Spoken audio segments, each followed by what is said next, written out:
Happy Monday, everybody. Happy Monday, everybody. Happy Monday. We're going to do our disclaimer. We're going to do our disclaimer and get to our fire intro. I'm not going to keep you long. Today. Little kid perfect got a cough. We went to the lake yesterday. We had a ball. God bless. God bless. Thank you, God, for your blessings and watching over the family, team perfect, little Miss Perfect, kid perfect, little Miss Perfect. She got an injury yesterday. She hurt her hand, and then Bubba got a cough. So kid perfect is hanging out with dad today. So I'm not going to keep you long, man, because I'm hanging out with my little daddy today, but I got some important work to do. You know it's a charge, so let's get our disclosures. Make sure you share the show, because YouTube be, taking their time with pushing out the notifications. But thank you, YouTube, because we thanking God, so we got to thank you to YouTube and the platform, because nothing is holding us back, nothing is holding you back. So we showing gratefulness and gratitude and blessings on this Monday morning. Let's do our disclaimer. Shout out to my brother. I'm listening first in the chat. If you're not first, you're last. All right, 5.0. Let's do our disclaimer. Thank you for tuning in. My name is Perfect of the Perfect Timing Podcast. Today is a podcast brought to you by a professional content creator, the founder himself, Perfect. And I just want to let you know that everything today is meant for comedic relief and entertainment purposes. Nothing here today that's said is meant to be bullying, insulting, or maligning in any way, and is protected by the statute that you see on your screen. Fair use, fair use, fair use. Thank you for tuning in.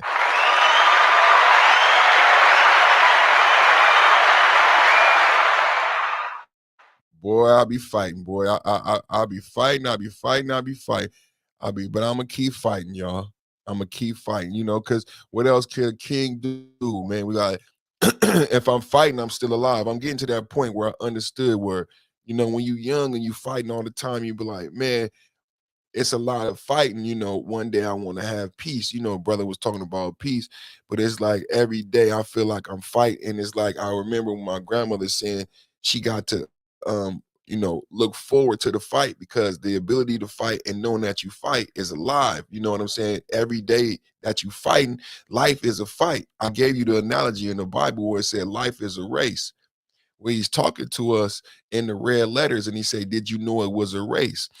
In my intro, I got some music and I got a poem, because we're going to talk about this song, but he says, did you know it was a race? It's like every day in a race. Nipsey Hussle, my birthday coming up,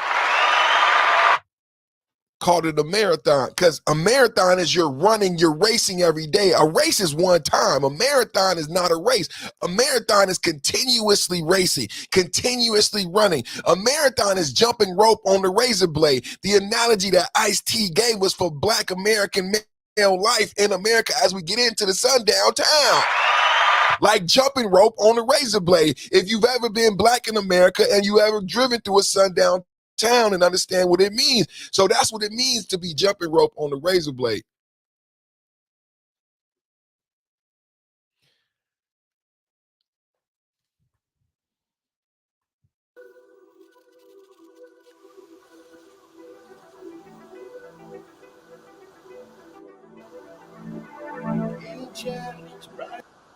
Every day is a fight.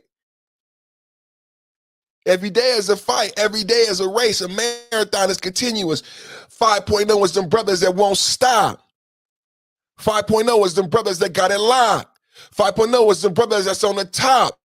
It's a race to the top of the mountain. It's a continuous marathon. Every day someone is riding. It's a team effort. If we racing, if we running, if we fighting, we alive.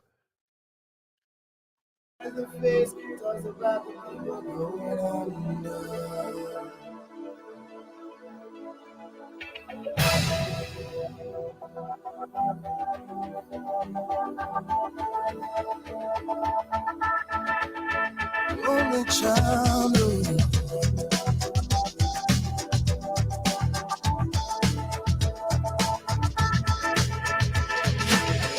A man decides after 70 years that what he goes there for is to unlock the door. Well, those around him criticize and sleep.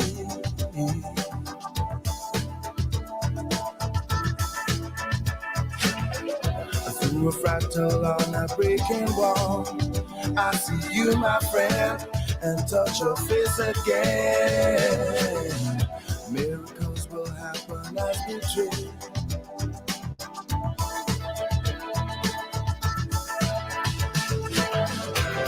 But we're never gonna survive unless we get a little crazy. No, we're never gonna survive unless we are a little crazy. Other people walking through my head. One of them's got a gun to shoot the other one. And yet together they were friends at school. Oh, crazy. So we're never gonna survive unless we are a little. But we're never gonna survive unless we get a little crazy. So we're never gonna survive unless we are a little. No, never survive unless we get a little bit.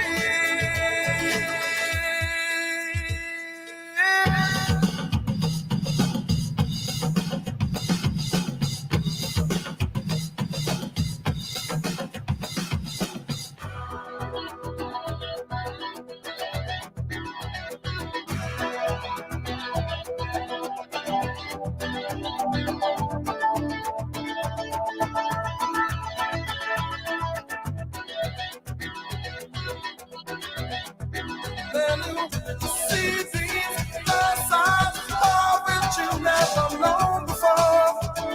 They'll break it someday. Only child. Then these signs of which you never known before. Someday.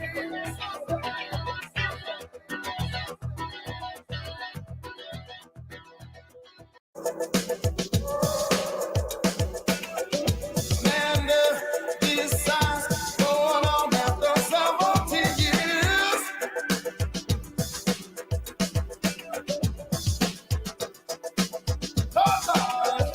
In a sky full of people, only someone to fly. Isn't that crazy? In a world full of people, only someone to fly. Isn't that crazy? Crazy. In a heaven of people, there's no someone to fly. Isn't that crazy?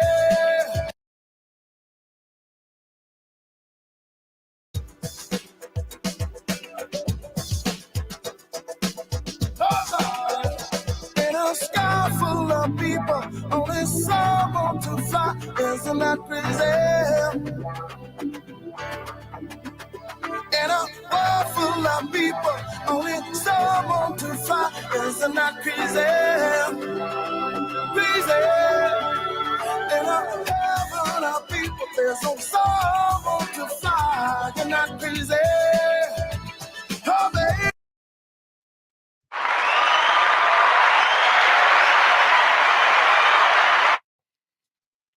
I want to read something. I want to read you something.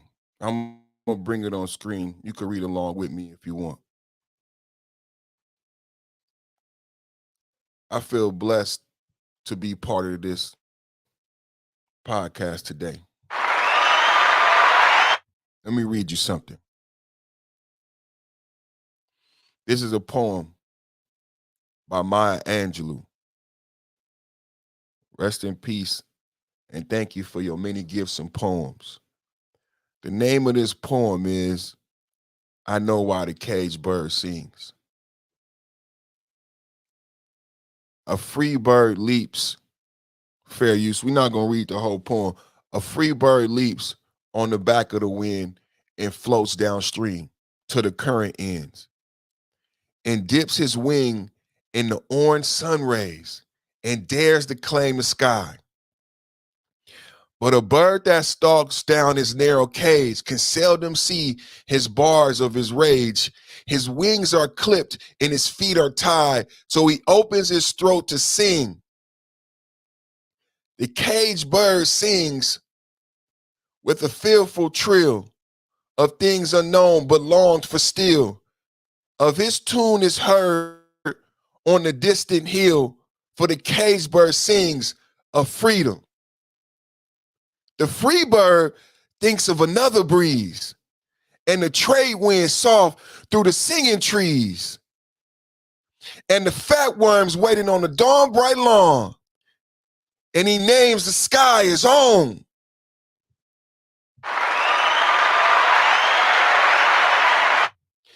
In a sky full of people, only some want to fly.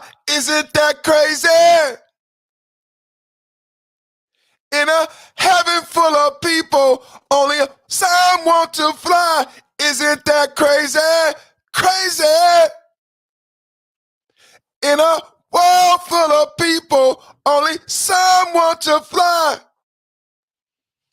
Maybe y'all, just in case some people didn't get it, he ran it back.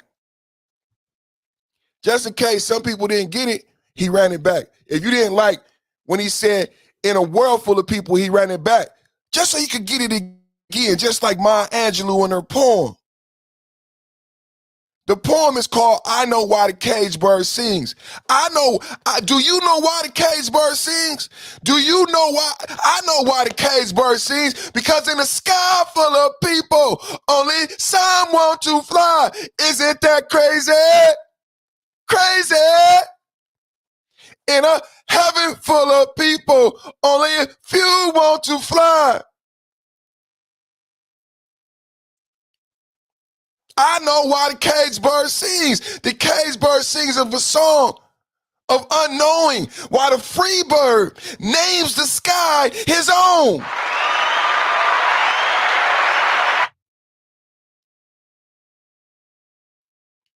I want my heaven now.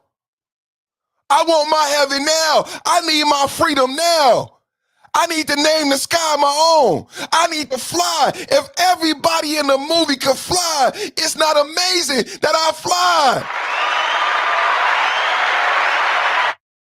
It's crazy that everybody else not flying, that everybody else don't see themselves as perfect, as perfection.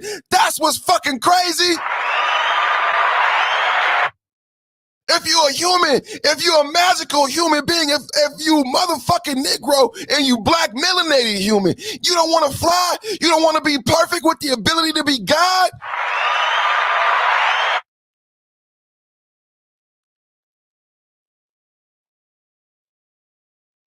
I know why the caged bird sings.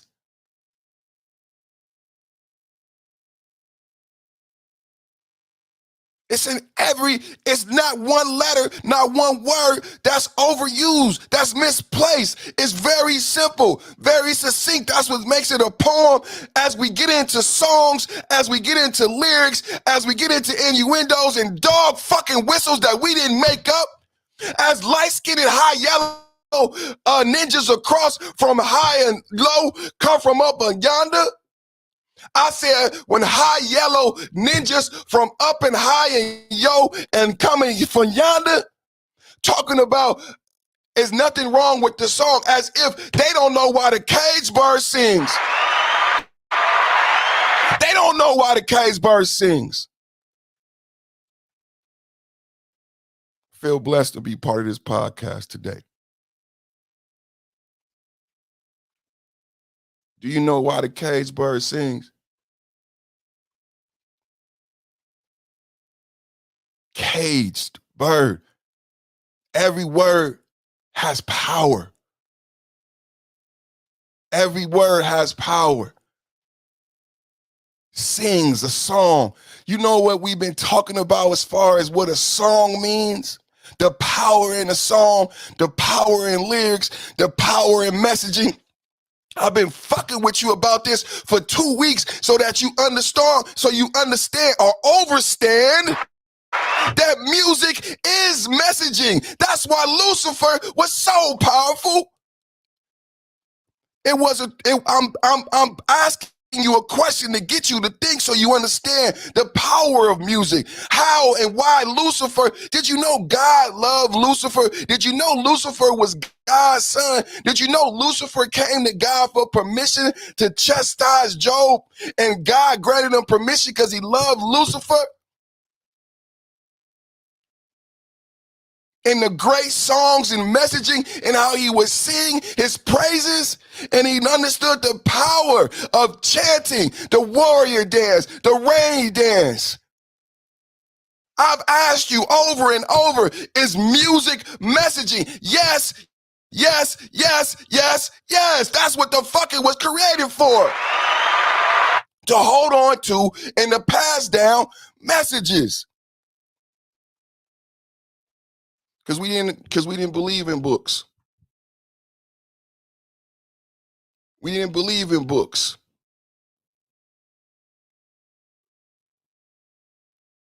So when you hear about the mystery schools and the way that we passed on knowledge in the Dogon, and the way that they've had this knowledge for time, for eons upon eons, and how did it remain? Because we didn't write it down, because we knew if we wrote it down that our enemies would try to take the knowledge. It's like recipes. When my mama, rest in peace, when my grandmama, rest in peace, I would ask her, how do you make the cake? She said, you got to be in the kitchen with me. You got to watch me.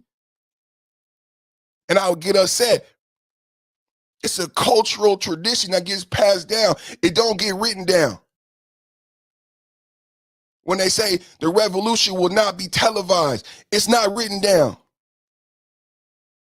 In a lot of soul movies, in a lot of black movies, you see this moment in time in the kitchen where you get that message where that elder says it's not written down. For some people, it could come in the backwoods where they making some hooch. It ain't always got to be a mama in the kitchen with the cake. It could be in the backwoods with some hooch. It could be hunting. It could be the deer hunter.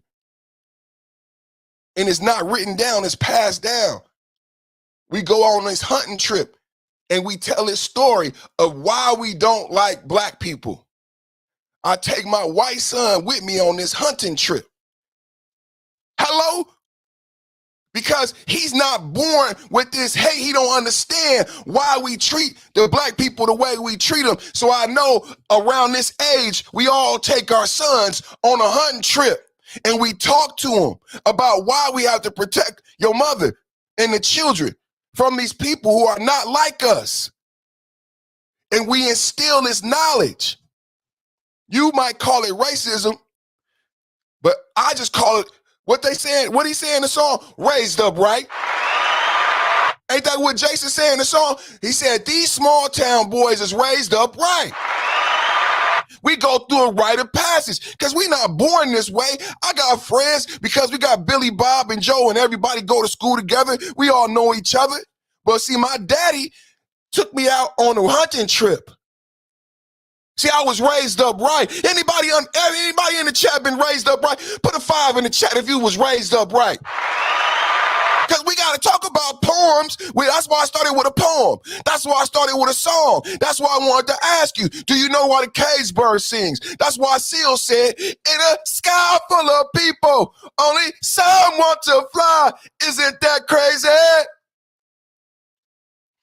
When we was on the Roger Report, where Roger said, everybody in the movie should have been able to fly.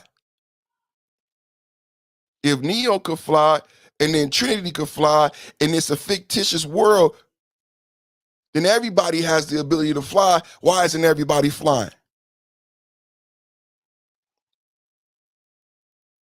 Seal said, in a sky, just in case you didn't get it when he said a world full of people, he said, in a sky full of people, Maybe people is too mundane of a word. Maybe we should say human so you could understand the power of who you are, different than anything else on this planet, with your mental ability to shape and mold the terrain and create your own reality.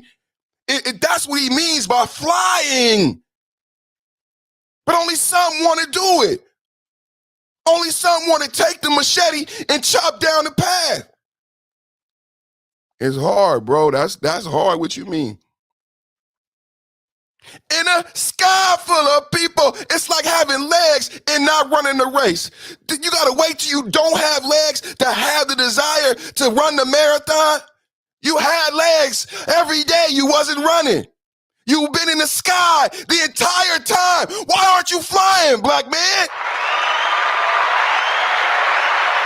I just got to ask this morning, do you know why the cage bird sings? If you've been in the sky and everybody, I want my heaven now. I want my heaven now. I'm not waiting for white Jesus. I want my heaven now.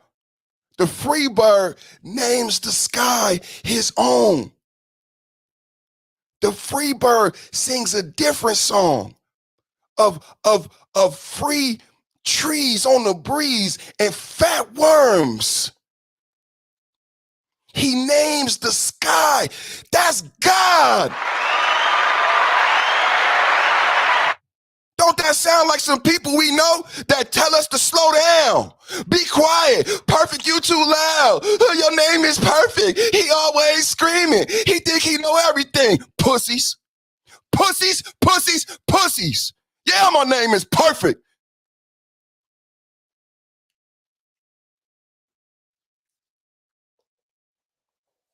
Nigga with an attitude.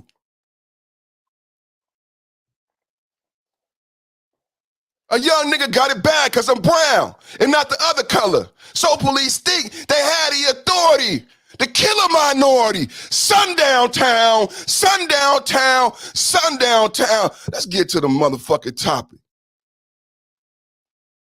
Let's get to the motherfucking topic. Just in case, some people think niggas with an attitude is just a rap group. They have no idea what a sundown town is and how you had to keep your head down. And I'm not putting down the black people who lived through American apartheid, who could not be an N-word with an attitude. That's why it was so politically powerful and charged. And when he said, fuck the police coming straight from the underground, that's why it was so powerful. From an 18-year-old, how did he know so much oppression, so much pain, so much violence? He was a caged bird. That was a caged bird song. That was a caged bird song. That was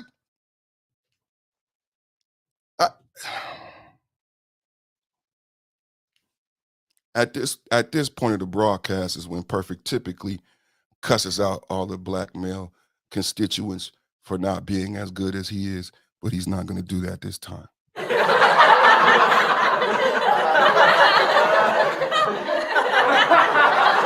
I'm just going to keep going and present my topic so I can make my son a peanut butter and jelly sandwich. I have something I want to show, but I'm going to show this video first because I was surprised.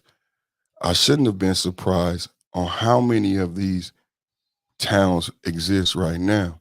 You could call it a small town. You could call it a sundown town. Maya Angelou was not talking about an actual caged bird. Fair use. Let me get my fair use banner. For all the high yellow Negroes who are saying this song didn't mean that, this song didn't mean this, Maya Angelou was not talking about an actual caged bird. But doesn't it ring so true? The song that Ice Cube sung and how he matriculated to who he is now, how the song changes when you become a free bird, how now he wants to name the sky his own. Why not sell Big 3? Why not partner? Because I'm a free bird. I'm not a caged bird. I want to name the sky my own. Is anybody fucking paying attention? I know why the cage birds sing. It's not just that I know why the cage birds sing. She goes into the song that you sing as a cage bird, from living in the pod, from being a rat in the rat trap. We're in their experiment. They knew how we would act. That's why they built boxes for us to go into privately. Michael Jordan paid money, invested in them. They knew we would fill them up. How did they know? Mathematically so. Because they weren't going to invest dollars and cents and not get their revenue back and get their return. They built a certain number of cells, a certain number of prisons for a certain number of money to come back. How did they know? Magically, you guys, they just magically knew. That's what they knew. And innately, they knew. The cage bird has a song. It sounds differently. You know, when a dog is tied up, I'm going to play the video. If you ever heard a dog tied up, it's a different type of bark. Just in case for some people who just not getting it out there, I'll whisper it to you because some of y'all don't like the masculine voice. I'll whisper it to you. Do you know, have you ever heard a dog tied up? How it sounds versus a free dog, and the bark and the way the tail wag. Okay, I think it's getting home to some of you. Huh? How the dog acts after being beaten and tied up, not being able to roam free, and how that free dog with the tail, the tongue hanging from his mouth, the tail wagging. You get it now? It's a different bark. It's a different song. This is about sundown towns. That's what's on the thumbnail. We're going to get into this.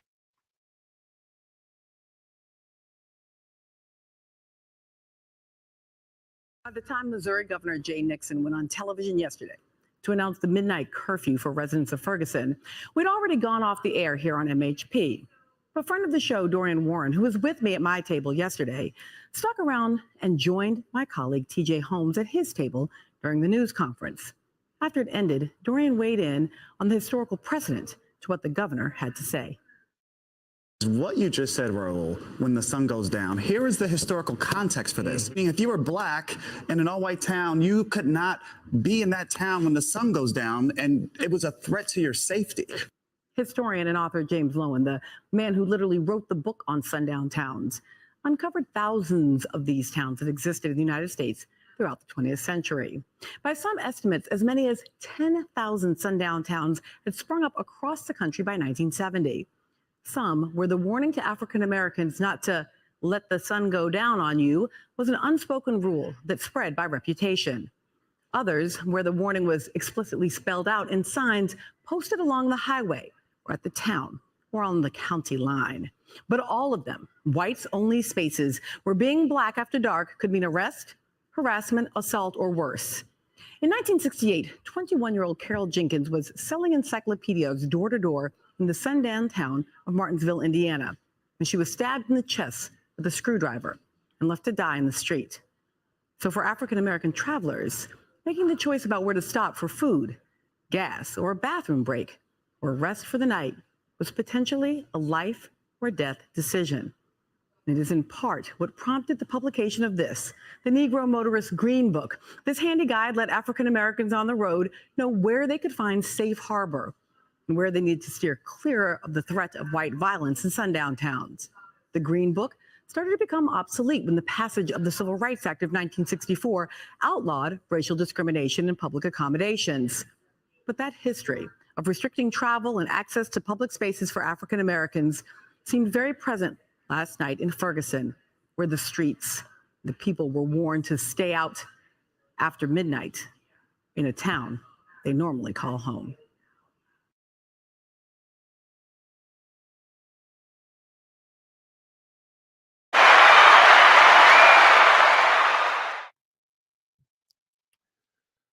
That was Melissa. Y'all remember Melissa? So, you know, she was doing her thing for a minute, and she was married to a big brother, but then she started going left. I don't know what happened to her, man, but us a little bit on sundown towns, a little bit more on sundown towns.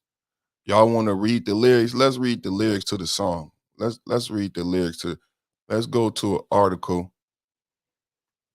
And let's go to an article and let's read the lyrics of the song. Because the song that hit number one, if you haven't heard the song, we're not going to play the song.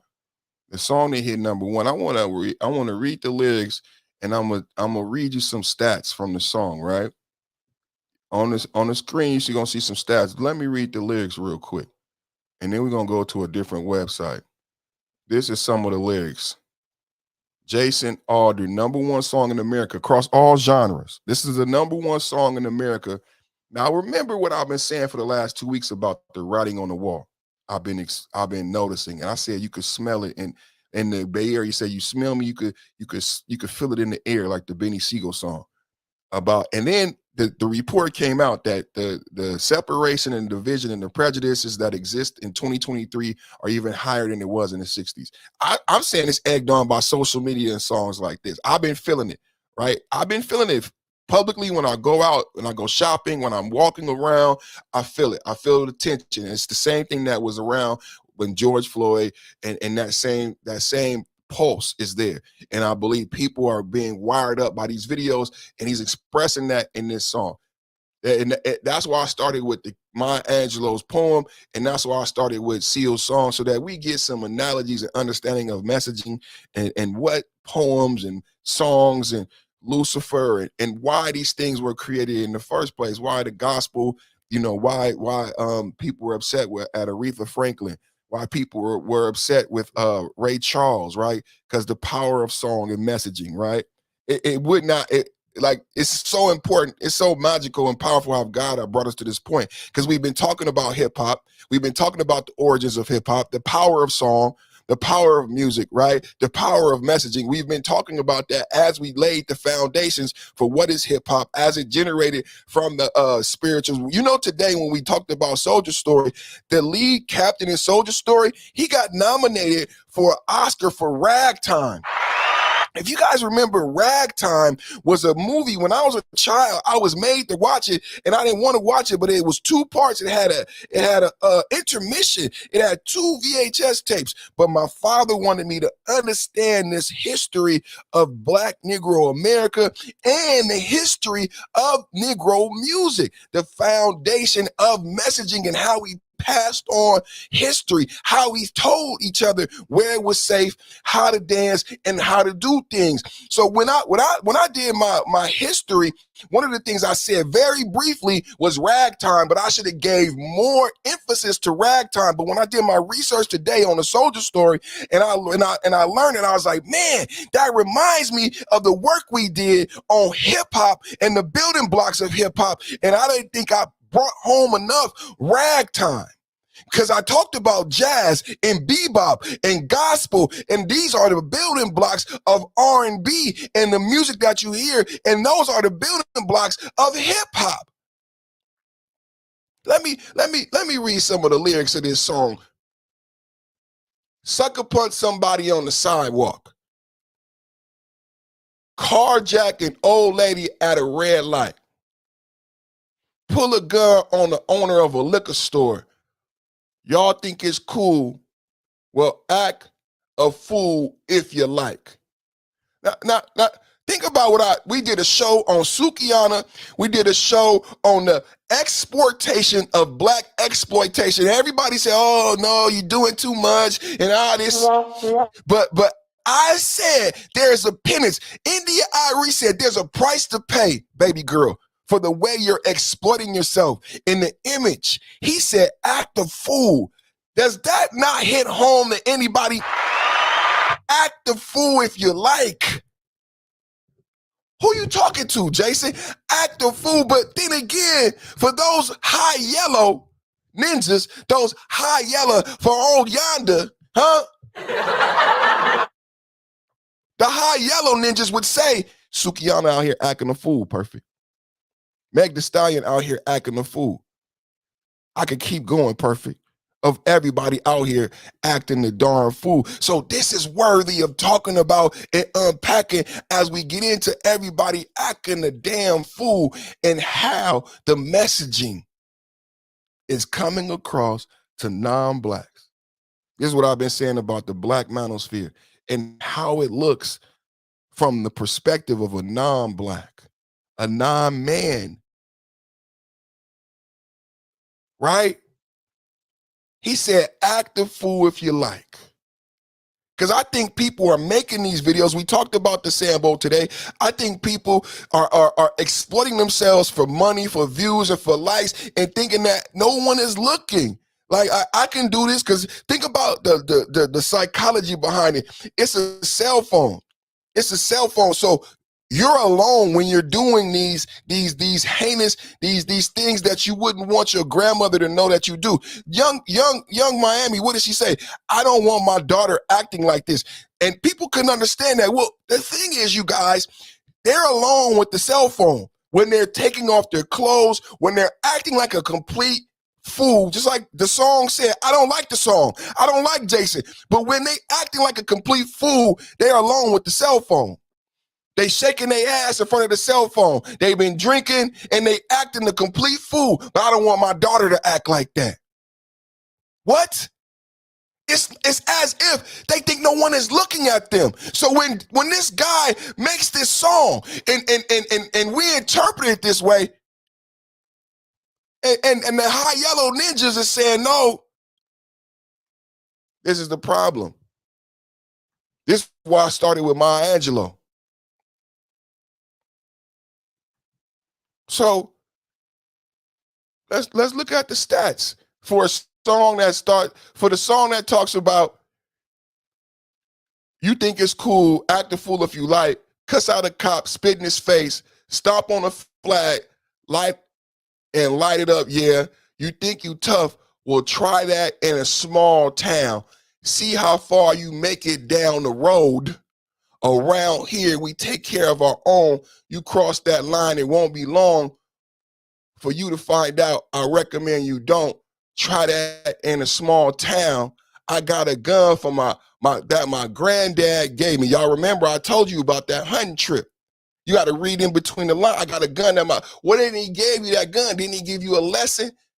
They say one day they're gonna round up. Well, they say, who say? They say one day. Now for all the high yellow ninjas out there that think this song is okay.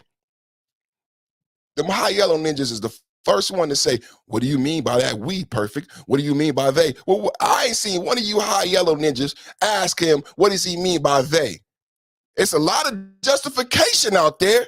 It's a lot of justifying in a lot of these innuendos as if you don't know why the caged bird sings, as if you don't know that the free bird names a song, The Sky Is On. This sounds like a free bird singing a song to me. I don't know what it sounds like to you.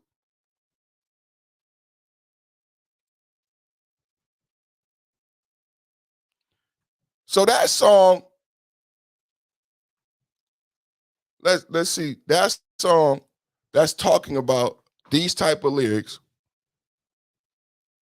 it says that Tried in a Small Town released in May, debuted number 2 on Billboard Hot 100 this week, behind Jungkook solo single 7 featuring Lotto.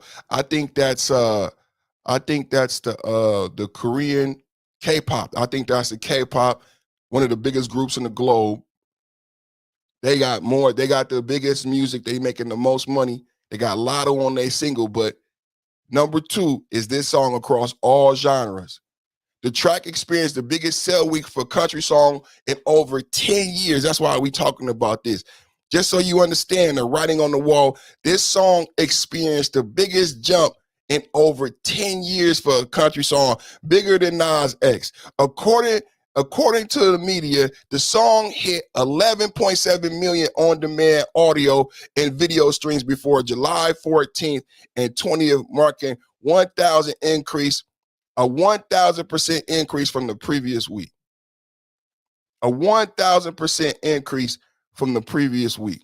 This is how good the song is done once people found out what the song was about.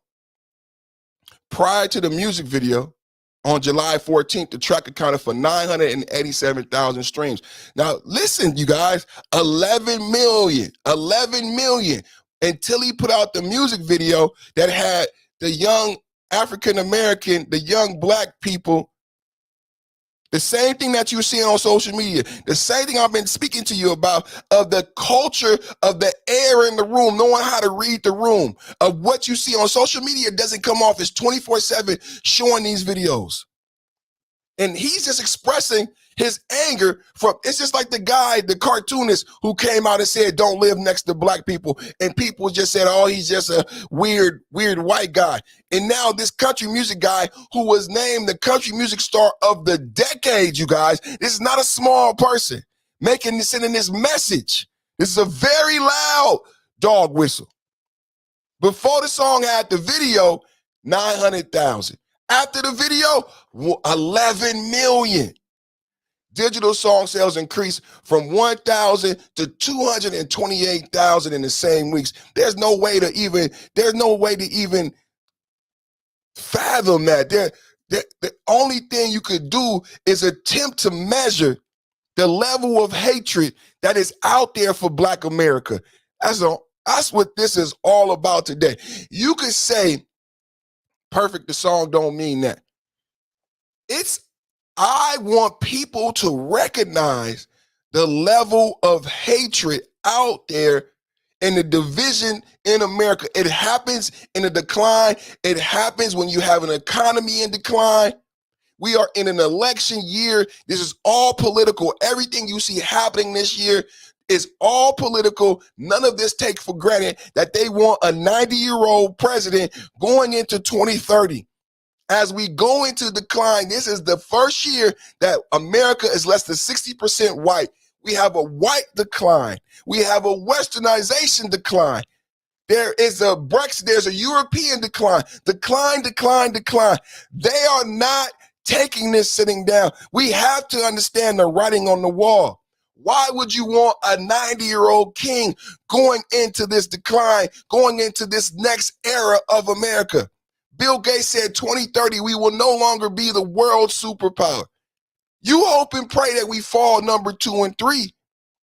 You better hope and pray that we fall at number 2 and 3. But if no one is paying attention to everything that's being done, I heard some people talking about the validity of Biden's presidency and Biden's current administration. And it's like, this is why you got Black people defending this song, because it's like people don't know why the caged bird sings. People don't understand what NWA means. People hear NWA, hear Ice Cube, and there's a certain type of tiny Afro Black man who thinks he's too good and too smart, who says, oh, that's hip hop and forget Ice Cube, and doesn't understand the political ramifications behind NWA and what it meant to shift Black conscience at that time when NWA came out, after something like a Sundown Town existed, after things like Sundown Town still exist, where you had to walk with your head down, where you could not, in fences, where he was the first Black man to drive the garbage truck. Could he drive the garbage truck in the Sundown Town? This is what it means to be a nigga with an attitude at that particular time. Because at that particular time, you was not allowed. If you ever saw the movie The Green Book, if you hear Black Elder talk about not being able to drink from a white water fountain, imagine being a nigga with an attitude during a time of American apartheid and saying, I'm going to drink from the white water fountain. It would cost you your life.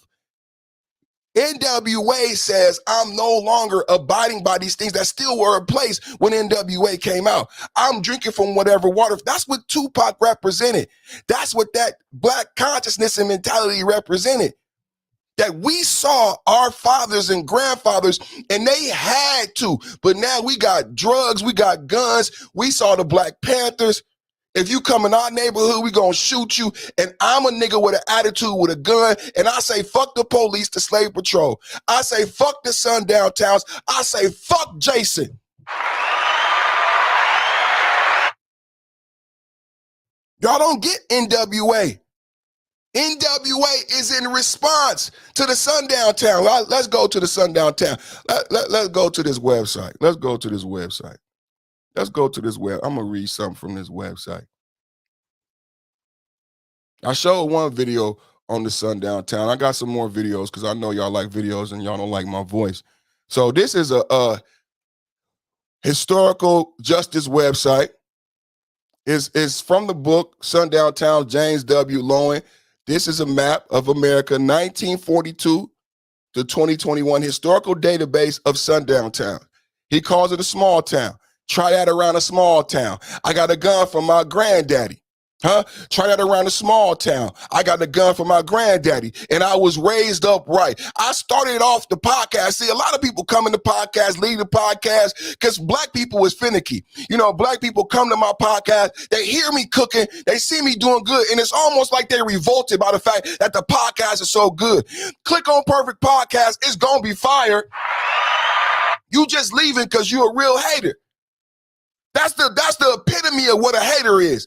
Come to a black man's store, see that he got good goods for a good price, and you don't purchase. Come to a black man's store. To everybody who comes in my podcast and see the fire topics, the fire thumbnail, the fire that I give on my microphone, and you don't purchase. But you go watch the bull. Shout out to Truth As I Know It for hanging out and supporting, man. That means so much. Go subscribe to Truth As I Know It. If you want somebody to listen to and follow who creating content that's a black male, who's actually successfully married, who understands how difficult it is and the complexities and the intelligence, the genius to be a father and a husband, to raise little human beings, to raise a wife. She has your last name. She has your last name. She married you to follow you, to be like you. She is molded in your image. To men who understand those complexities and who can do it successfully. You might want to listen to a motherfucker like that. You might want to, because there's so many nuances that he has learned when raising fucking little human fucking beings. You fucking pricks out there. It's not easy being a father, bro. It's not easy being a husband, bro. God damn it, it's hard being a college fucking roommate, bro. It's hard not killing your fucking dorm roommate, bro. You know why? Because it's hard living with another fucking human being successfully. But you got to figure it out if you're going to get decent grades and graduate college. Well, God damn it, that's a test for when you get married. Because you got to figure it out so that you raise these little human beings and you don't put off upon them unnecessary, undue bullshit. Because you're not a fucking complete fucking human being and grown fucking person. God damn it. What the fuck is this? Is fucking elementary, Watson. It's fucking elementary, Watson.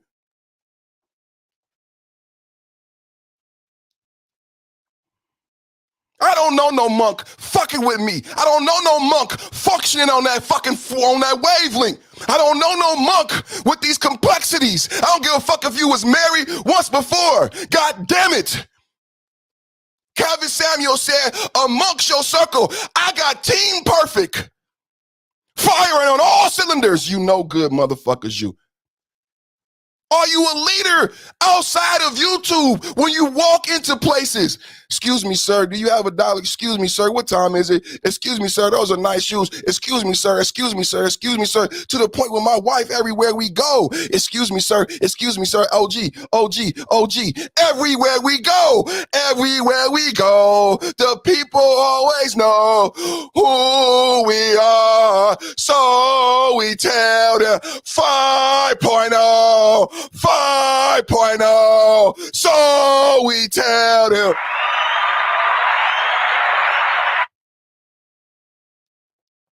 But hey, who am I? Just a YouTuber. Don't listen to me. Let's keep going. Don't listen to me. But Truth As I Know It is in the chat right now. Go subscribe to his channel. Listen to some black men if you want to be productive, and don't think that everybody got to be a monk, got to be a jerk. Some people like Joe Jackson have multiple kids, loved his wife, loved his kids, loved his God. He was spiritually complex, financially complex. Y'all understand? Some men have a business, have a family, have a wife. You might want to be a man like that. You might not want $1 million. You just want to, perfect. I just want to have my business, my wife, my children, my home.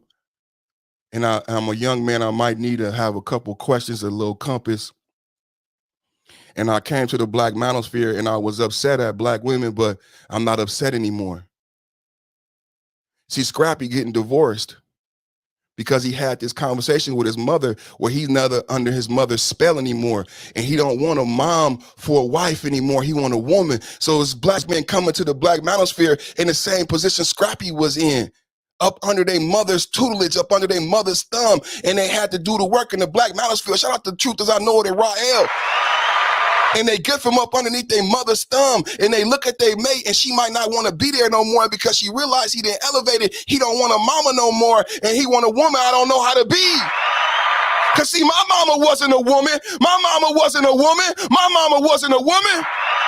So now I'm mad. I have an irritable depression. So I don't hate Black women no more. He's not mad at Black women no more because we understand the irritable depression because they didn't have any, they said it on Kevin Samuels. They didn't have examples how to be women. And I need a woman now as a man. Truth, right? I need a woman now because I came to the Black manosphere. I've been elevated. I found spirituality. I need a woman now. I don't want a side chick. I don't want a bad bitch. I need a woman. And I need an example of what it's like to live. Elder says all the time, y'all don't know female nature, what it's like to live with a woman. And what if you have daughters and raise a woman, a girl to be a woman? Is anybody is this thing on?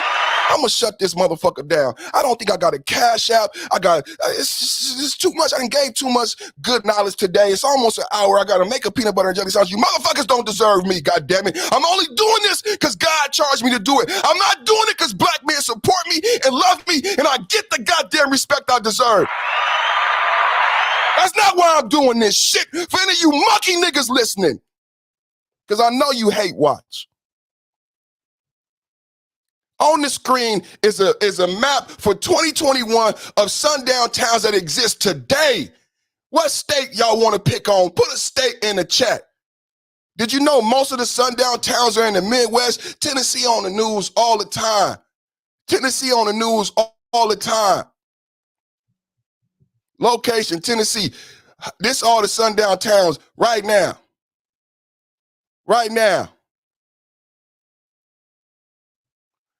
This is a work in progress. You can assess information provided from your own determination on whether the town is confirmed with sundown town. There are no suspected sundown, blah, blah, blah. That's today, right now. Let's read what he said. Welcome to the world's largest and only registry of sundown towns. Why is it that a private citizen had to do this? This is why the high yellow ninjas could say the things that they say. The Green Book had to be a movie. The Green Book had to be created by us. Why is it the Green Book in the Smithsonian or some type of national institute? Because CRT and all these shit exists, but we want to change the Tulsa race riots. But why did the Green Book need to exist? Because along Route 66 of the 80 hotels, 44 of those hotels did not allow Blacks. When Black Uru said you couldn't drink out of a white water fountain, that was not the extent of the apartheid. A sundown town is not just a place where something racist happened. It is an entire community or even county that for decades was all white on purpose, all white in quotes, because some towns allowed one Black family to remain when they drove out the rest. Also, institutionalized persons, prisons, hospitals, live in servants in white households, and Black or interracial children in white households do not violate the taboo. Did y'all catch that? Any subservient Blacks did not violate the taboo. Anybody that was on purpose does not require a formal ordinance. If, for example, a Black family tried to move in, encountered considerable hostility, and left, that would qualify the town as a sundown. Note that some sundown towns kept out Chinese Americans, Jews, Mexican Americans, Native Americans, even Mormons. Not all towns are thoroughly confirmed. Look over the information provided. Okay, blah, blah, blah. The one reason why all former sundown towns should take It's 3-step program. Okay, there's a 3-step program. Some towns are never were sundown towns, but are listed for other reasons. And of course, the towns may have been sundown at once, but now is not. Ferguson, Missouri was a sundown town between 1940 and 1960. By 2014, when racial conflict famously erupted there, it was 67% black. It was certainly no longer a sundown town. However, like some other recovering sundown towns, it still displayed second-generation sundown town problems. God, dog, perfect. You're cooking. You're cooking. Oregon. Truth to lie, no, I said, let's go to Oregon. I was going to look. I've been telling my wife we need to go check out Oregon because Portland got that increase in murder. I was like, it's blood on the streets in Portland, you guys. So, but I don't see the prices coming down. But y'all let me know. So this is Oregon. Albany, Ashland, Astoria, Cosby, Dallas, Eugene, Florence, General, Grants Pass, that's 10, 13, 14, 15, 16, 17, 18, 19, 20, 21, 20, damn near 30 towns and counties. 30 towns and counties. Medford, Oregon.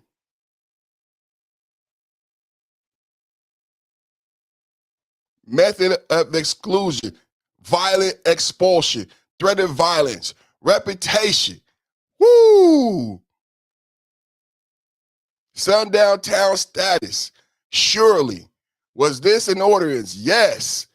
Strong oral tradition. Sign. Yes. Strong year, the greatest in 1922. Still is up. Probably not, although still very few black people.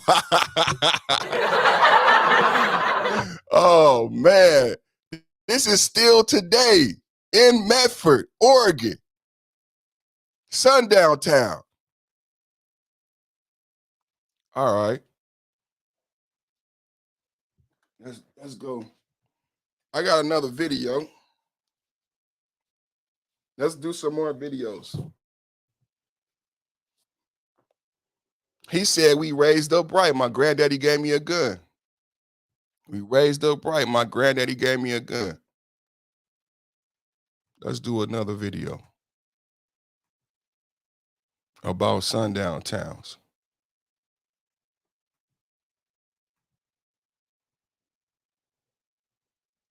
This is the guy who wrote the book. This is the guy who wrote the book. This is the book right here. That was his website. That's James right there. I'm going to go to 2 minutes.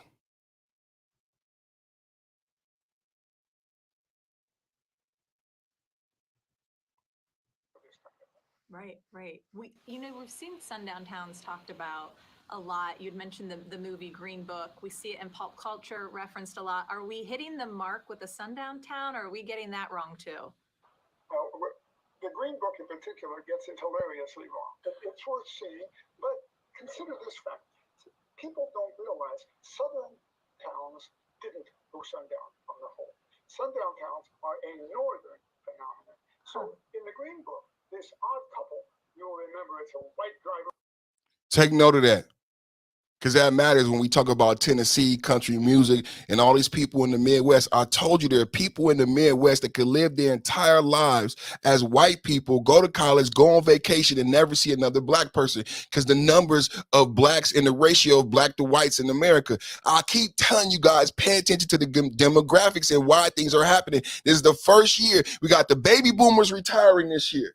The baby boomers reach 65. This is why America is changing. Because when you talk about everything with the inflation, all of these people, this is the biggest labor force that we've ever seen in America retiring and going to withdraw all this income from America. And a black famous jazz pianist. Right. They get in the car together. The fact that most of the sundown towns are in the north, you hear about this image about the civil war in the south and the way slavery is and racism in the south versus racism in the north. So when you hear these songs and you hear the Highlander ninjas come around and say, well, no, that's not what he means, because they're playing on these old tropes that, no, we're not racist up here, that's something else. But pay attention to what he said. Together, and they drive just fine through Indiana. Now, Indiana has at least 200 sundown towns. They don't have any problem. Indiana has 200 sundown towns. 200 sundown towns in Indiana. They drive through Illinois. I did the research on my home state of Illinois. Illinois astoundingly has 506 sundown towns. Wow. A lot of people don't know. I remember I worked with somebody from Detroit, right? And I said this before, and she told me, you cannot go upstate Michigan. Black people don't go upstate Michigan. She said upstate Michigan. And then I thought about during the Great Lakes and all that. Remember when they said they closed down them Home Depots? She said upstate Michigan is some of the racist place in the entire country. I said, no, I never knew that. She said, yeah. She said, blacks don't leave Detroit. I went, well, why do y'all live in Detroit then if you can't leave Detroit? Because I was asking her about this park that I wanted to go to that has a 4-wheel drive. And she said, no, you can't go there. I said, why? She said, black people can't. And this is in 2022. This isn't right now. She said, blacks don't go upstate Michigan. The Great Lakes, she said, all that up there, she said, that's all white people. We don't go. I said, what about the lakes? She said, they got all that. We don't go up there. So all those lake towns, upstate Michigan, up there, it's 1,000 lakes. All of them is sundown towns. And we never knew it. We never knew it. And this is like because they tell you that the Garden of Eden is in Africa, right? But you've never seen the Great Lakes. Right now, I'm saying this to somebody right now listening and saying 1,000 lakes. 1,000 lakes, because a lake is fresh water. This is why Europe and the white man wanted this territory, because it was the Garden of Eden. It was just a land of milk and honey. Remember that phrase? You got to have money in the land of milk and honey. That's what this is, 1,000 lakes. When RFK was just doing an interview and he was talking about the Hudson, he said to this day, the Hudson is the #1 place in the world that produces the most fish. So imagine when they first came to North America, when they first came, what it was like on those 1,000 lakes in the Hudson before they chopped down the redwood trees. And think about the people. As you look at Avatar, they want you to believe, how could there be redwood trees and no people? There was redwood trees. There was the California bear. I just told you about the monarch butterflies and the bees and how we got bountiful Oregon. Truth as I know it, on the northern Pacific coast, the best fruits, these trees existed without people? No, these trees were connected to people. If these trees were that tall and that strong, what type of people were in California?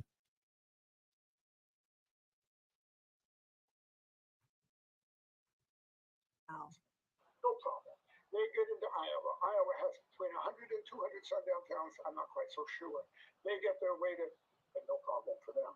They get to St. Louis, then they find themselves Memphis, and then they're going to Mississippi. And damn if they. I don't know if he said the N-word outside his house. True. I do know he was named Country Music Star of the Decade. And so just so people, because, you know, a lot of us don't listen to country music, right? So we might just take this lightly and not understand who this is. So when you check this out, Cardi B has 1 album in 6 years. Sukihana has 1 album in 4 years. So you look at the voice and the platform that they've been given, yet they don't produce the content, right? They're not actually musicians and artists. So you got to understand that they've been given a voice and a platform to actually be the fools that they are. Right? They've been elevated to be this fool, this individual, so they have an elevated voice. Sukihana understands that. She whores herself out after she makes a viral video. Who wants to hire me? Pepsi, Coca-Cola. This individual being the top country music star in over a decade, it says, Aldean, who has been awarded Country Music Artist of the Decade by the Academy of Country Music. This is not a small thing. So when we look at the messaging and who they gave the song to, I don't believe he wrote the song. Someone at that level, this is a message and a sentiment that wanted to be expressed. You can tell by how it grew once the video came out in 1,000%. That's exponential. Am I saying that right? Somebody help me out. That's exponential growth, over 1,000% growth. You got to understand who this is making this song. This is not a nobody. Just like Lil Nas X being with Billy Ray Cyrus was understated. Nas X being with Billy Ray Cyrus, Hannah Montana. Hello? Hannah Montana. Lil Nas X being with Billy Ray Cyrus was understated. It had to be understated because we weren't allowed to talk about it honestly. Just like this song, you have a parade of Democratic shields and high yellow ninjas shitting on all blacks as if the term a poem is not a thing. That's why I started with Maya Angelou. For all of the light-skinned ninjas out there who don't understand poetry and imagery and analogy, huh? I remember listening to Eminem when he talked about not a poem, but I remember being in class and learning. I had to you have a sonnet, you have poems. Somebody help me out in the chat. I think it's 5. It's a limerick, a sonnet, a poem, a limerick. Some of them have to have 3 lines and there's certain rhythm to, and I used to love being in that class. So some of them have to have 4 lines and each line can have a certain amount in order for it to hit the way it hit. So if you write it in this mathematics, and I love math, right? So I loved being in the class where part of it was mathematics, because that was my thing, math and science, right? I wanted to take math because I wanted to do experiments, right? I wanted the Bunsen burner and the beaker and all this shit. So I learned that you had to have math, and you had to learn the math divided by density and the equation for speed and water and H2O, what that means in the periodic table. So I needed to learn all those things. So when I went in this class, I liked that. Okay, I didn't know a poem broke down and it had these mathematical qualities and a limerick and a sonnet. What else is it? Like, so you got Ricky Tikki Timbo, No So Rimbo. That's different than a sonnet or a poem that may not rhyme. So all these things, when I'm in this class and I hear these black people saying to Black America, they're actually talking down to Black America instead of educating and enlightening Black America on what music and messaging, and talking to them about a poem and a sonnet, and talking to them about Black poets like Maya Angelou and how she used the analogy of a caged bird. And if you can understand the analogy of the caged bird and understand the song that the caged bird was singing, then you could really understand what the fuck Jason is saying and why the free bird sings this song that he chose to sing. It's not hard. I don't know why you want to dumb down blacks. We didn't make the song. To all the black people who are saying that black people are saying this song is about blacks and we're whining, we didn't make the song. But you are trying to dumb down Black America by not pulling out Maya Angelou, by not going to SEAL. On a sky full of people, only some want to fly. Isn't that crazy? He said, act a fool if you want to. That's what he said. The white boy said, act a fool if you want to. My granddaddy gave me a gun and I was raised up right. Well, I know what being raised right means, because T.K. Kirkland said, who raised you? He told us his granddaddy raised him, TK. Who raised you? Who raised the person who made this song? His granddaddy. Well, can you tell me, anybody in the chat, for $5? What type of town was it when your granddaddy was alive, Jason? I just told everybody, what type of town was it when your granddaddy was alive, Jason? Okay, let's go to another video, because let's just see. I just want you to know, what type of town was it when your granddaddy was alive? Because you said your granddaddy gave you a gun and your granddaddy raised you right. So it would matter what type of town it was when your granddaddy was, maybe I'm going too far. am I going to? I didn't make the song.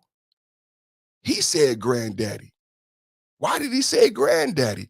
Did he want me to hearken back to the time when it was a sundown town?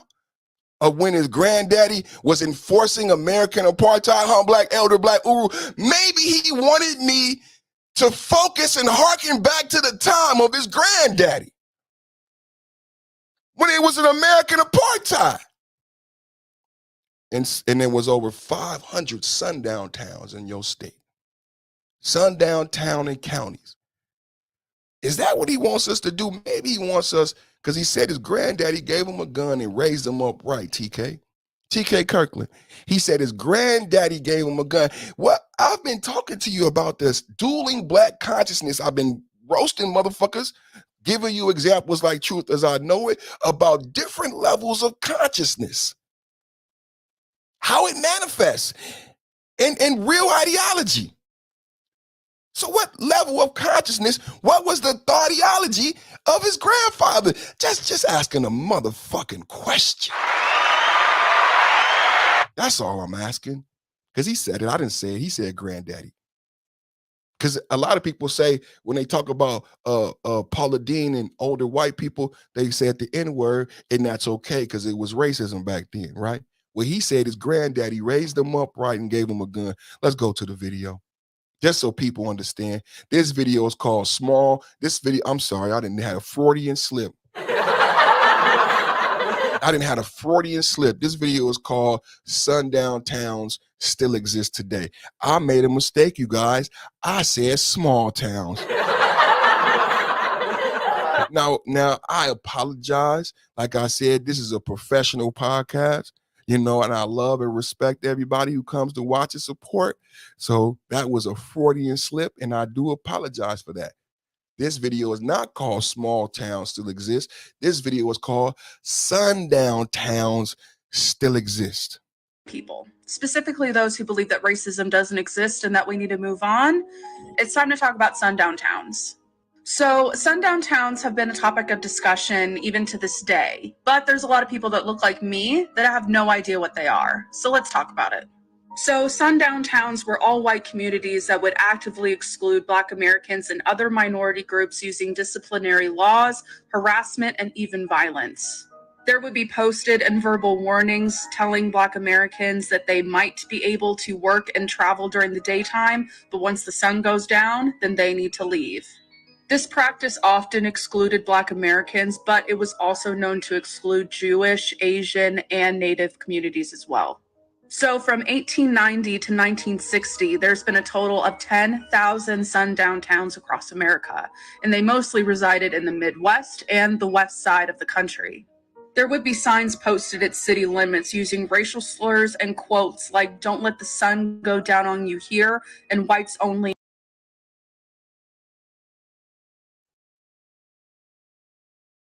10,000, and mostly in the Midwest and the North, not in the South. James said in his research, Mississippi had one sundown town because Mississippi is majority Black. Most of these towns existed in the Midwest, the North, and the West. Just for a record, because I don't know if everybody knows this information. After dark.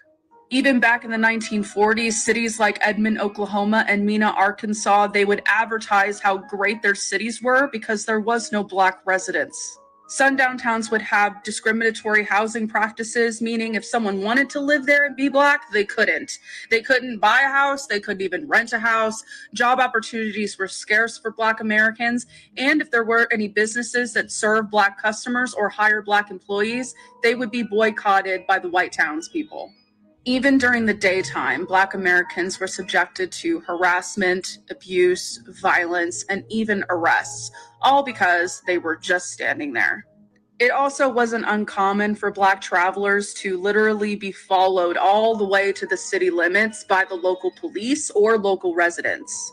Sundown towns made it extremely difficult and dangerous for Black travelers. And so because of this problem, Victor H. Green, he wrote a guide for Black travelers. This guide was published from 1936 to 1966, and it helped millions of travelers. And they needed it back then because even back in the 1930s, Route 66 44 out of 89 counties did not have a single motel or restaurant that would welcome Black travelers. And whether you acknowledge it or not, sundown towns are still a thing. You don't believe me? It's really not that hard to look up.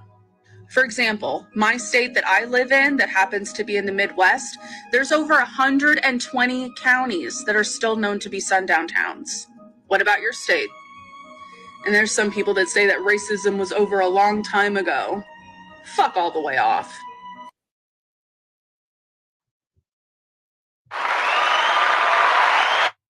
Over 120 counties in her state right now.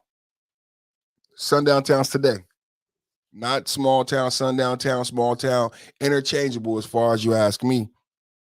120 today. If we go back to the map and we can see the difference between the Midwest and the South and where the sundown towns actually still exist today, and why it is this map and this data is not being kept, why the Green Book, and if American Blacks are truly first-class citizens like everybody else, and America is concerned about the safety of American Blacks, why isn't this database something that's a .gov?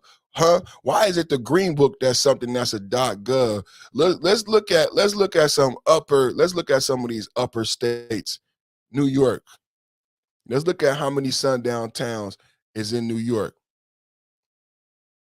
I see 10, 20, 30, 40, 50. Oh my God, this is New York.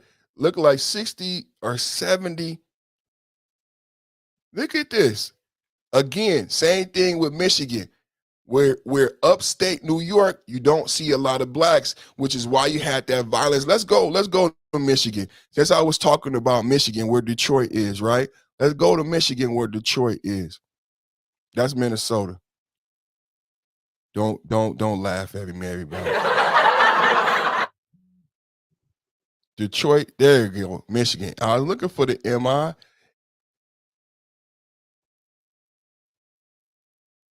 Okay, that's the first 10, another 10, another 10, another 10, another 10, another 10, another 10. God damn. God damn. We talking about 100. Michigan is one of them states with 100. Michigan is one of them states with 100. Kalamazoo. Why is there a star next to Kalamazoo? Some states, some put Kalamazoo, Michigan. It don't say much. Kalamazoo most likely never was a sundown town, but according to a current student at Western Michigan University, the Kalamazoo Gazette published an image of online of a KG article from 1965 showing evidence of a sundown town behavior.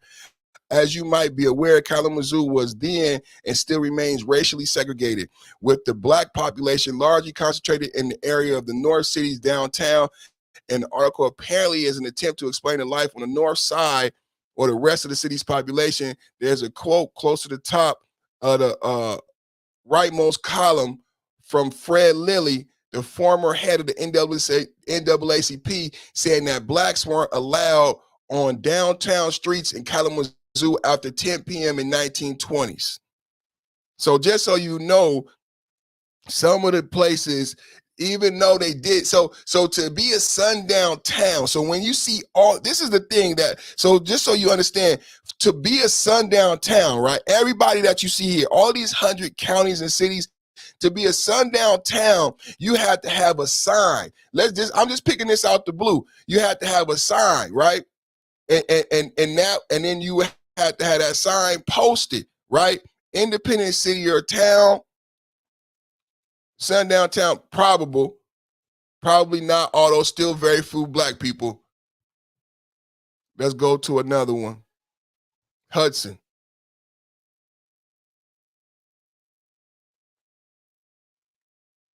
Possible. I wonder what made him pick the places that he picked. What was that other state we went to and it had for sure. I think we were in Tennessee. It said for sure. Did it have a sign?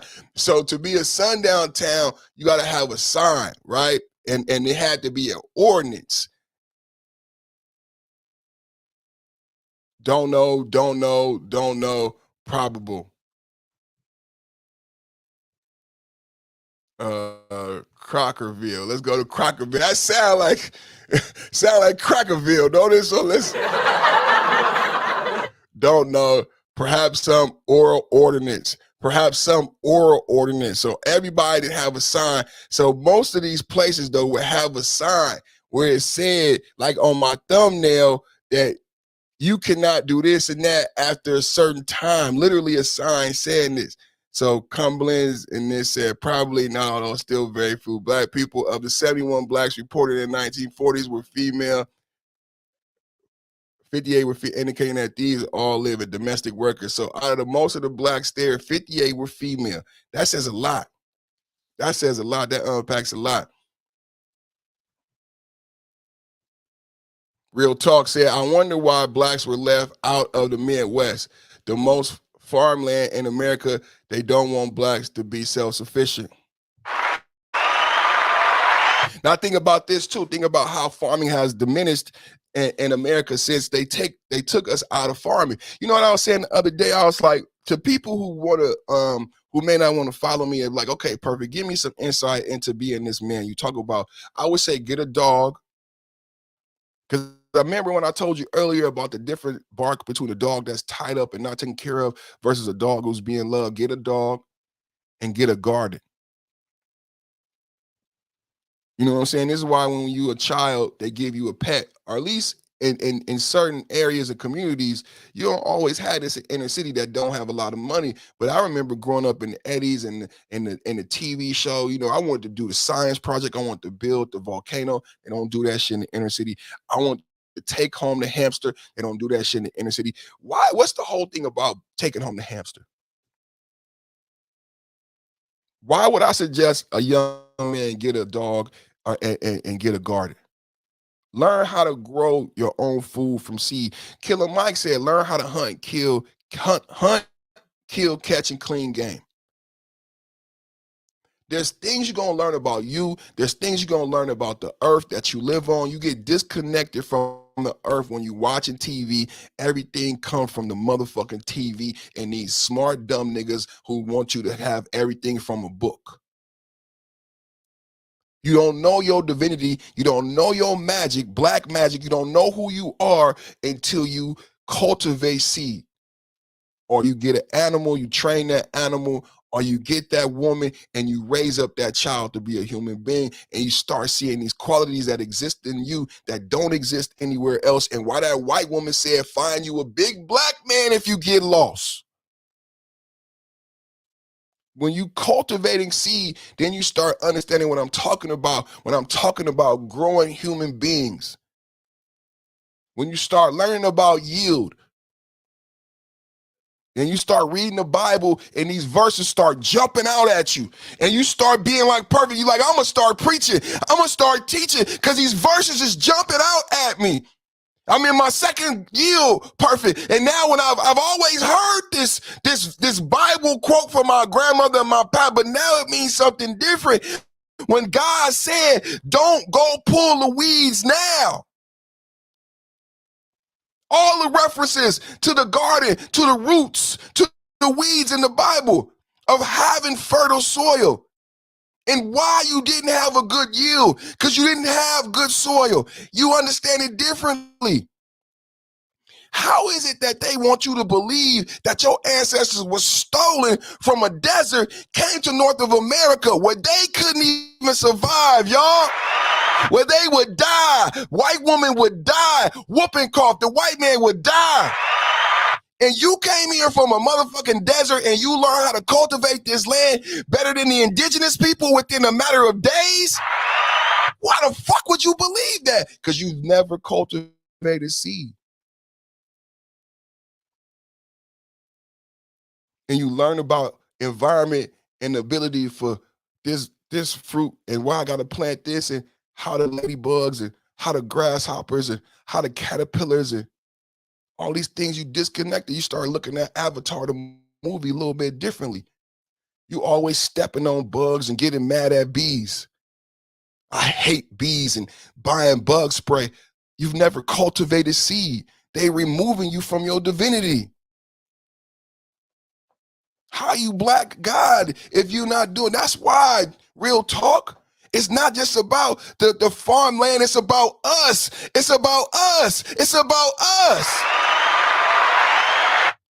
God forbid we start farming and then we start praying to God for rain. Start dancing instead of twerking in front of white men and for money and all this stupid shit. What if we start with our black women and they beautiful black big booty bodies start dancing and vibrating the earth so that they can yield a bountiful harvest? But instead of singing about wet pussy, they sung about good soil.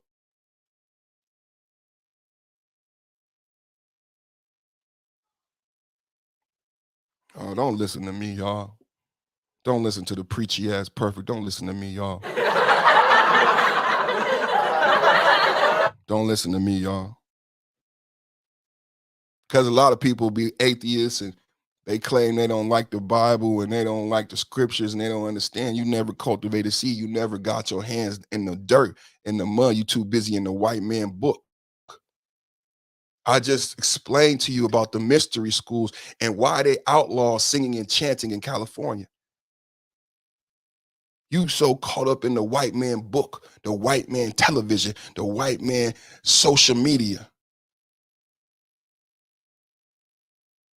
Those scriptures don't speak to you. You've never had to wait to pull the weeds.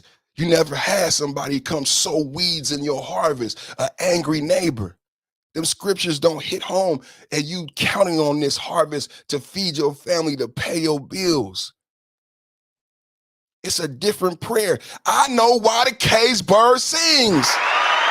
Hey, real talk, it's a different song, brother. It's a different song, brother. See, we would sing a different song. It wouldn't be NWA. It wouldn't be fuck the police if we was on the farmland cultivating seed, brother. That's why. They put us in a rat trap. That's why they put us in the projects.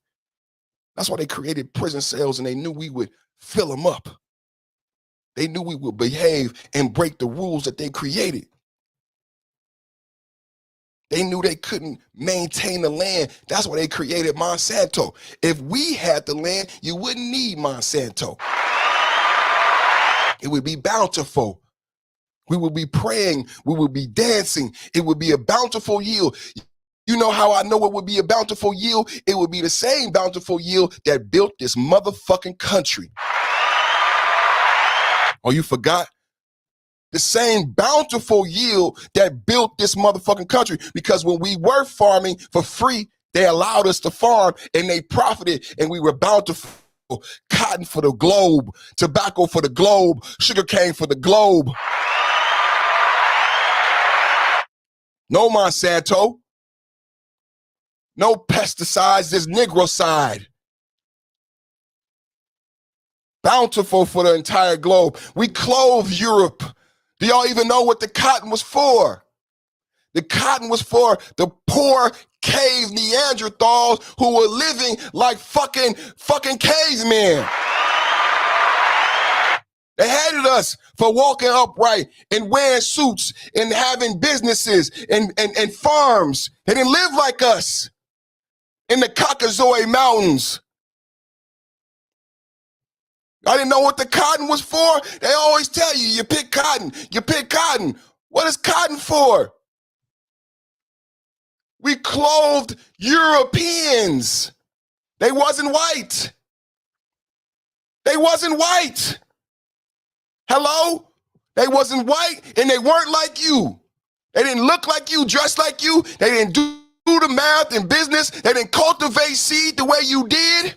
This was the land of milk and honey, 1,000 lakes. The Mississippi River was the Nile River. It went all the way down to South America to your brothers and your cousins who had even more plentiful fruit. To this day, if you live in California, you know about Venezuela. You know about Brazil. You know where the actual Hass avocado comes from, you motherfuckers. Everything you motherfuckers eat. It don't come from just Portland, Oregon, and California. You go all the way down the Pacific coast. This is the Garden of Eden. All the way down South America. Bountiful, where Dr. Sabian then was from. Where Left Eye Lopez was in a motherfucking heaven retreat that still exists right now. The rainforest, niggas. Avatar and Flesh, all up and down the Pacific. My mama love, we got fruit stands all over San Francisco, Northern California, Northern Califas, Marcos Curetas, 102.9 KBLX. In my refrigerator right now, I got some nectar plums. You ever had a nectar plum? You might think I'm lying. I got lemon cucumbers in my garden. California Wonder Bells. All type of fruits and shit you never seen and smelt before you get off the plane at SFO. You fall in love with the Bay Area. You don't even know why. It's the smell. It's the eucalyptus, the salt water. Yo, you as a human being, you feel alive. You've been in the concrete motherfucking jungle. You get off the plane at SFO, you want to go to the beach, you put your feet in the sand, you smelling the trees, the redwoods, the eucalyptus. You've never had your senses vibrating like this before. You start biting into fruits and apples and shit you never had. Well, what is this? This a pluoy. This a flavor grenade. Well, what is this? What's a pluoy? What's this? What's that? No, that's not Chinese food. It's Korean food. Oh, that's Thai food. Be careful, it's spicy. That's Hmong. That's Laotian. Oh, I thought it was all, no. It's not all Chinese. It's not the same. You might offend somebody. That's not Mexican. That's Peruvian. He's not Mexican. That's not Mexican food. That's Peruvian. You ever had a pupusa? You never had a pupusa. You only know about tacos, huh? You vibrating on a different level.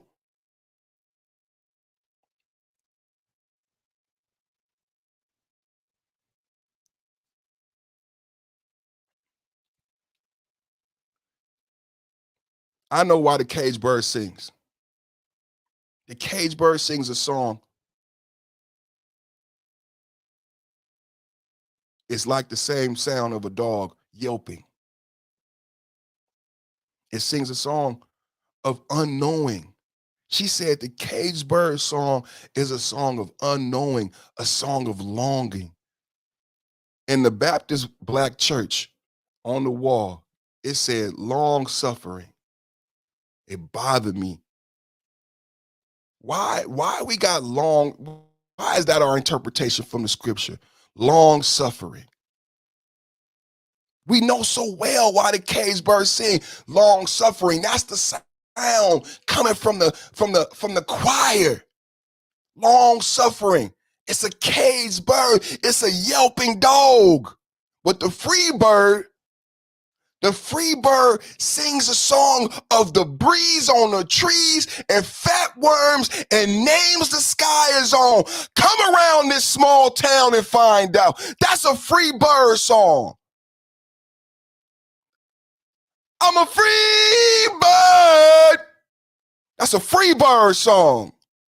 My granddaddy, who was a racist, my granddaddy, who ran a sundown town, gave me a gun and raised me right. Now your light-skinned friends gonna tell you this song ain't for you. And I ain't gonna disagree with them, but bring your ass around here. And I'm gonna teach you what my granddaddy taught me. You should have listened to the words. You shouldn't have listened to them high yellow ninjas. You should have listened to what the fuck I said in the song. I said my granddaddy. I could have said my daddy. I said my granddaddy for a reason. My granddaddy gave me a gun and told you to get your ass out of here and don't let it see the sun. My granddaddy gave me a gun. Your black ass better be out of town and don't let it see the sun. He raised us right. 1,000% increase. Number one song across all genres. Do you know why the cage bird sings? The free bird names the sky. That's a God. The free bird names the sky. Think about people, every time I say my name is perfect, there's a black man coming out to say, I'm not perfect. I ain't perfect, but the free bird names the sky, niggas. For everybody who's ever said, I'm not perfect, are you a cage bird? Because the free bird names the sky. Sky high, sky high. Do you know what? As we talk about the value of black man and black magic, do you know how you got to value yourself? Think about every talk we've had at the cool table. You got to see yourself as God. You got to see yourself as perfect. You got to see yourself as free to name the sky. You got to see it as yours. You got to see this earth as yours and everything in it. I'm naming the sky. Is anyone thinking about what Maya Angelou was teaching you? The free bird, because it's duality, brothers. It's a poem, sonic, limerick. Look it up. All those 5 things. It's the black man versus the white man, but it's in an analogy, it's in a poem, just like Jason used the song, just like Sukihana used the song, Cardi B used the song, Meg Thee Stallion used the song. Maya Angelou was using a poem to express a black psyche. Hello. Do you know why the cage bird sings? Do you know what it's like to be black in America? Do you know why we sound, why we got this jazz? Who got the jazz? Who got the jazz? Why we got this rhythm? It's a different song. Do you know that we think it's arrogant? When you hear my name perfect, you think it's arrogant to name the sky. Who are you to name the sky? You think you white? No, I'm free. Cause I'm free. Cause I'm free. That's gonna stick with you and that's gonna stick with me. I want it to stick with you like glue. The cage bird sings a song of unknowing and longing, but the free bird sings a song about a breeze on the trees, and he names the sky. How could you see the sky and think that it belongs to you and give it a name as if it was your pet? We have no idea what it means to be free. As I say it myself, I have to be honest, I don't know what that feels like. And every time a brother meets me and says I'm not perfect, it just more dwindles that understanding of what it means to be so perfect, to be so in love with your freedom that you name the sky and you feel an ownership to the sky. Who else's could it be? It's not the air, it's not the cockroach. I have dominion. If the sky isn't mine, who else could it be? It has to belong to someone. You got to believe in something. Why not believe in me? They think about that. For everybody, oh, this nigga talking that shit. The sky got to belong to somebody. See, this earth is the white man's dominion. He didn't cut it up into pieces and lines. These maps didn't exist. These books, why do we need a book? The book got to exist so you can see the lines that the white man drew. Why the white man got to draw lines? Because he can't whoop your ass. White man need a book to beat you. He need a book, he need a map, he need lines. Let me put these lines. We didn't need lines, we navigated by the stars. That's why Stonehenge, the Dogon already had as the dog star is Sirius, because that's how we navigated on the water. Magellan, we taught Christopher Columbus how to get here. We didn't need none of the shit that the white man had, ladies and gentlemen. They needed a book to conquer us and to put the lines down and say, nigga, you can't cross. Well, what line? That's a tree right there. No, nigga, you see that sign, nigga? Don't pass that sign. Because there's a line there that says this is Wichita County and niggas ain't allowed over here no more. Says who? It's in the book, nigga. Look at the map, you dumb nigga. You dumb nigga, look at the map. You dumb nigga, look at the book. That's how we talk to each other in the black manosphere. With the white man's book and the white man's knowledge. Telling me to look at some lines that the white man didn't draw that didn't exist just a few seconds ago. Yeah, Germany didn't exist a few seconds ago. After World War II, they drew up all these lines. After World War I, they drew up all the lines in Africa. Did y'all hear about Putin forgiving Russia? So Biden says no to forgiving the student loan debt, but Putin just forgave Niger. And a couple of, they was in St. Petersburg. I thought it was a war. They look like they doing good. I seen an African with a cowboy hat on. And I think they set up business now. My wife, I was telling my wife, I said, but she said, well, what they gonna do now? I said, Putin needs friends, baby. Putin needs all type of shit. He gonna set up trade agreements with them now. Do you want to be my friend? I need a friend. The Africans are saying, yeah, I'll be your friend. Russia's going around to everybody. Being human. I need a friend. I'm tired of Western European rule. I need a friend. Will you be my friend? I believe I could do this now. I believe you could do it with me. We don't have to be under their thumb anymore. Y'all don't see what's going on in the world? So Russia forgiving debt. France, you gonna forgive your debt? Huh? Italy, you gonna forgive your debt? Y'all, after World War I, they created these lines in Africa. Them ain't lines that Africans made. You get this, you get that, you get that. We're going to call this, we're going to call this that. South Africa's white now. You get to go to Jerusalem. That's your homeland now. How? How? We drew it up. We had a conference. We had a Berlin conference. This is why the white man got books, so they can do this shit. We had a Berlin, we had a conference, an African conference, we had a Berlin conference. This is Germany now. This is where the Jews gonna be now. This is Africa now. France got this part, this got this part, this. We did it. It's in the line, it's in the book, nigga. Don't be dumb. And this how they talking to you about the song, the country music song. Don't be dumb. The song ain't about you. Don't be dumb. You know that's Angola, that's Niger. It's not for my grandfather, it wasn't. Don't be dumb, nigga. You see the map. Don't be dumb. I'm from South Africa. I'm white. Charlize Theron came to America talking about I'm South African. Knowing her grandmother and grandfather did some of the most heinously racist shit. They did some cold shit in South Africa to the blacks in South Africa. And to this day, they got a mulatto race that's doing hella cold shit. And they come over here, yeah, I'm South African. White people in Australia, yeah, I'm Australian. Australia was a motherfucking colony of prisoners. The same game they put down on us is the same game they put down on Australians. I wonder if they told them they from Africa. Yeah, y'all niggas out there in the boonies with the boomerangs and shit, this ain't really y'all land.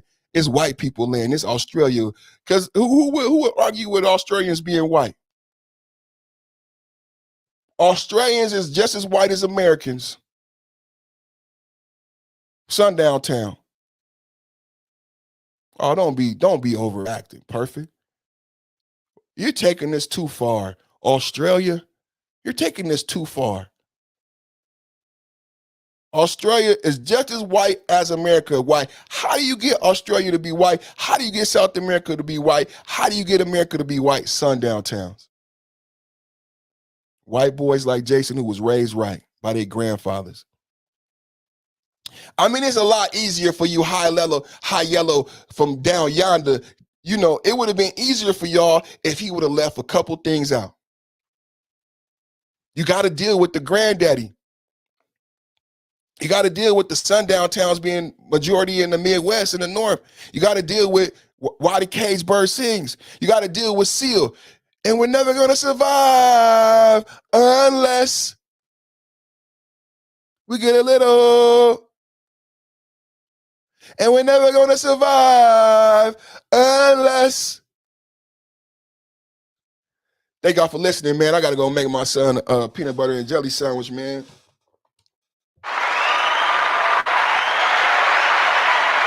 I'll be back tomorrow, same bat time, same bat channel. Salute to everybody who came in. Make sure y'all subscribe to Truth as I know it. He's in the chat. Subscribe. Kinsey and Red. Shout out to my brother Kinsey and Red for sponsoring today's show. I love you. Thank you, bro. Thank you, thank you, thank you.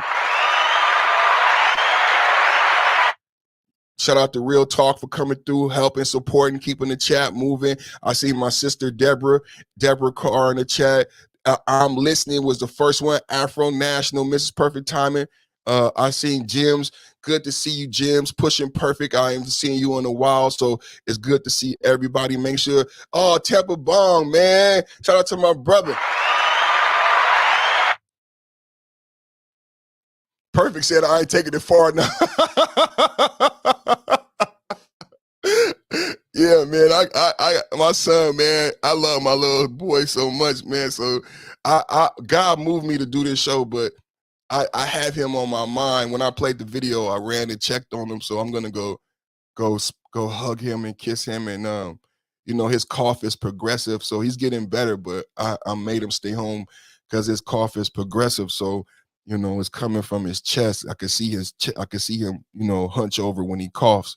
So we was in the lake yesterday, so I was a little bit worried because I took him to the lake, and I didn't really want him in the lake, but we had a ball. So I'm gonna go check on him. He's been getting hella fluids, and he might not want a PB&J, but I love PB&J. So, and he don't eat meat because I was a vegan when he was born. So, and I'm not gonna make him eat meat if he don't want to eat meat. So I'm gonna go check on him and spend some time with him. And I agree with you, bro. I'm just touching the surface.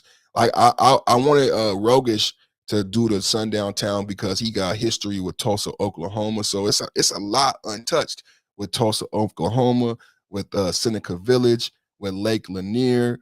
The financial benefits of a sundown town, we're not even getting into that. The monetary benefits of a sundown town, we're not even. When I described to you a sundown town, did you see how they left out the hospitals and the healthcare workers and the one sundown town of the 70 blacks, 58 were black women? How do you have 58 black women? Who are they? Then we get into some black manosphere shit, right? If a sundown town has 70 blacks and 58, so 90% of the blacks in the sundown town are black women, why are the black women there? Why are the black women there? You can't procreate with black men. You're not going to make black children. This is what happened in Argentina. This is how you don't have no black people in certain places in South America. They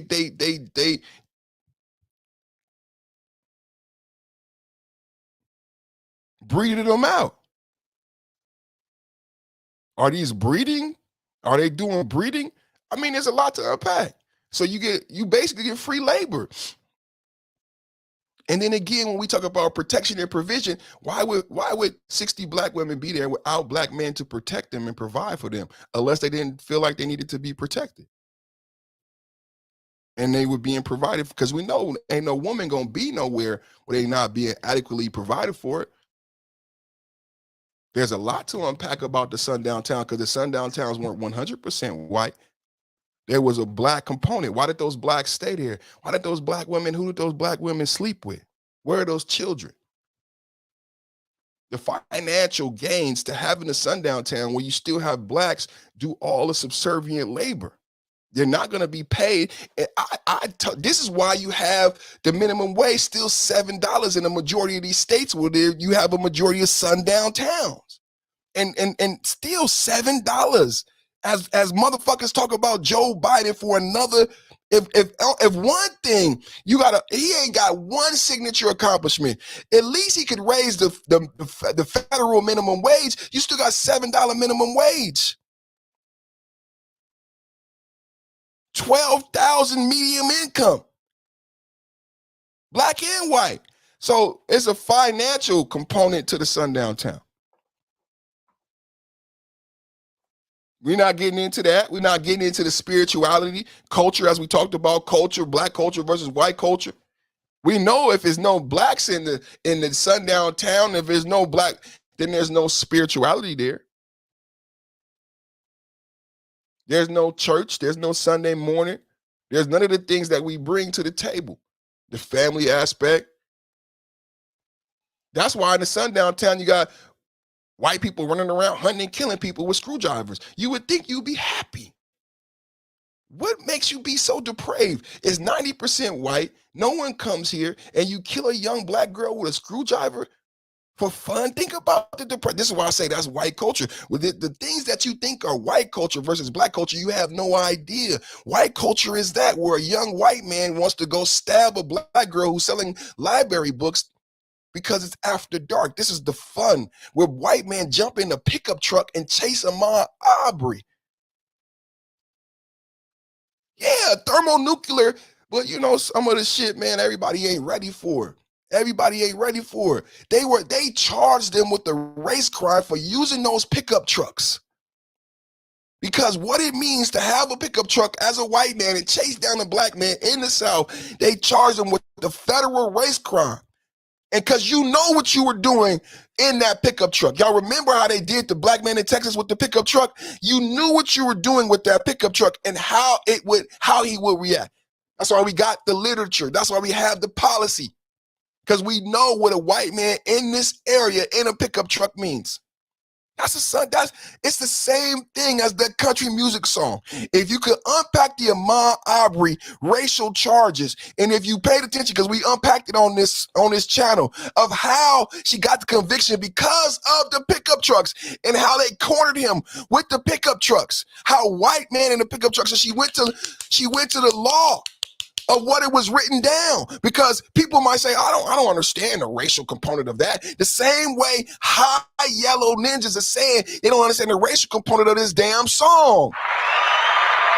So she had to show them of how white men use these pickup trucks as weapons, as racial weapons. And they got convicted. So today I wanted to give y'all the pickup truck. Why the cage bird sings, and what the song is, brother. It's a song of a free bird who looks at you as a caged bird. And it's what's so sad is all the black people who want you to stay in the pod. Shout out to my brother Roger, who want you to stay in the cage, who don't want you to be perfect, who don't want you to name the sky. How arrogant of you, nigga, to call yourself perfect, to act as if you're a free bird, to think that you could name the sky, that you could be God. Nigga.